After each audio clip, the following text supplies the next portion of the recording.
is going on, y'all? Fox Sports Talk back at it with another video talking, of course, NFL here to talk about the Chicago Bears. So if you're a Bears fan, hit that big red subscribe button down below. Make sure to follow me on all my social media platforms. And guys, hit the bell icon so you're notified every time I drop a new video. Let's get into it. All right, so the Bears are 1-1 through 2 weeks. And now you play the Cleveland Browns.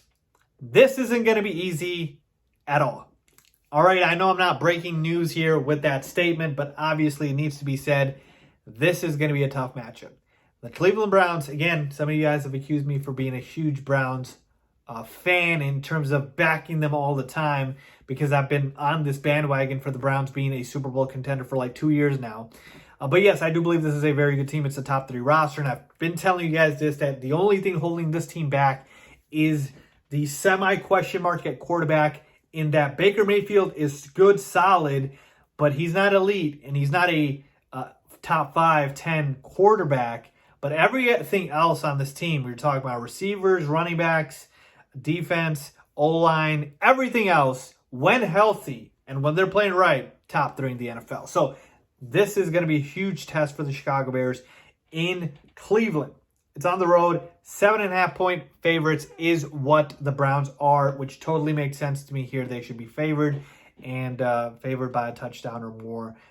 Totally makes sense here. All right, let's talk about this game and some of the keys for the Bears if they are trying to pull off this upset and how they could do so.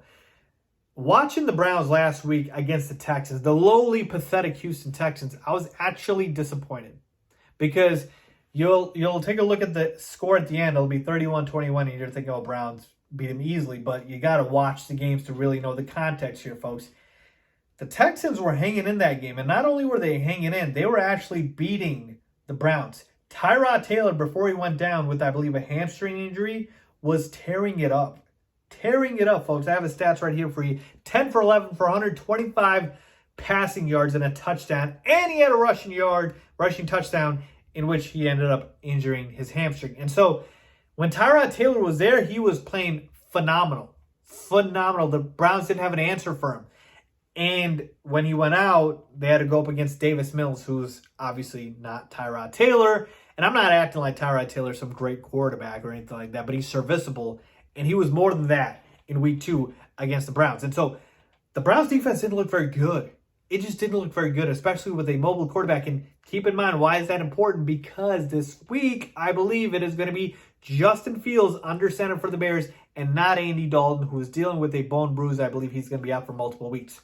Again, at the time I'm recording this, we don't have a determination yet, but I'm going under the assumption that Justin Fields will be starting week 3 for the Bears. And with that mobility that Tyrod Taylor showed, Justin Fields has that plus more, okay? So he can do the same thing. So the Browns defense did not look very impressive. And they ended up, clamping down on a Davis Mills at the end who wasn't even challenging them downfield. But who knows what would have happened if Tyrod Taylor stays in that game. So as much as I've been telling you how good the Browns are, their defense was not good in that game.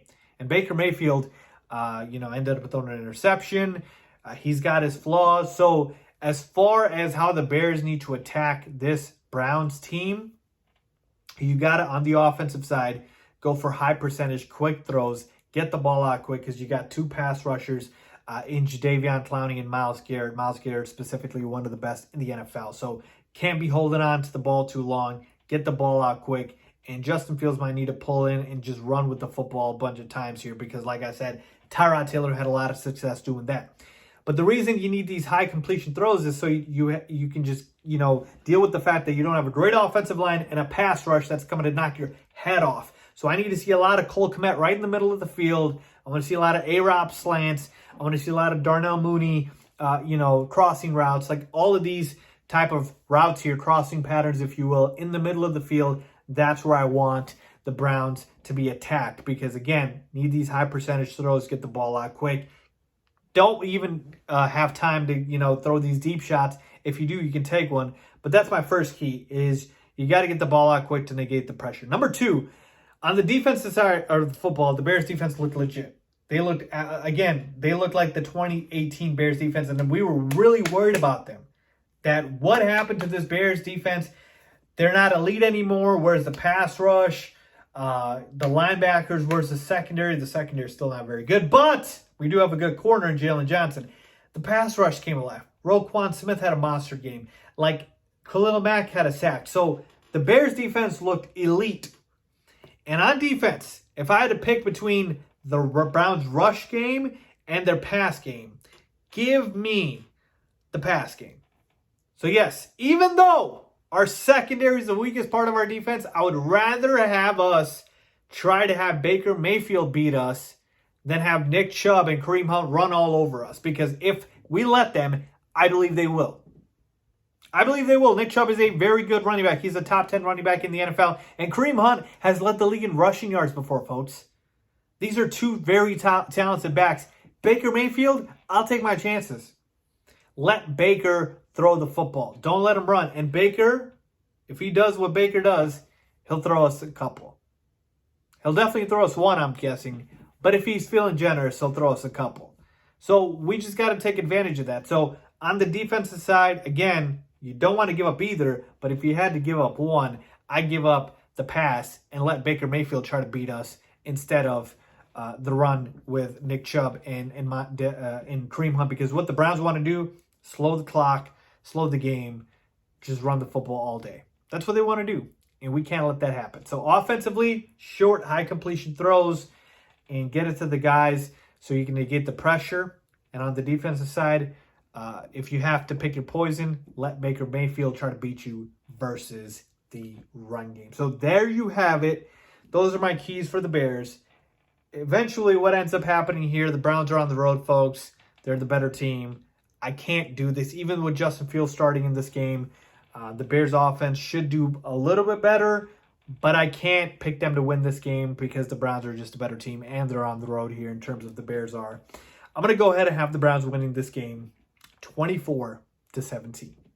So a little bit low scoring game. We'll hold the Browns below 30 points, but we'll also cover that 7.5 just by a hair. So there you have it, folks. Let me know what you guys think.